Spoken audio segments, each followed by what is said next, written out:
How to enable or disable mobile data on Xiaomi Redmi 13C mobile phone. And okay guys, here in your mobile phone, go to settings. In settings, go to mobile network.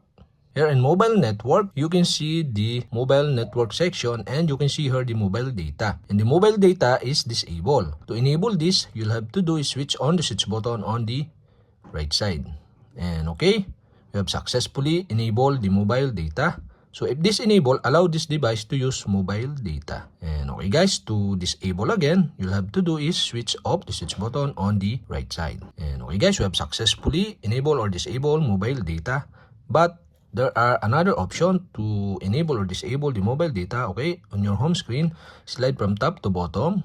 And you can see the mobile data icon here. So you can tap this to enable. And you can tap again to disable. And that's it.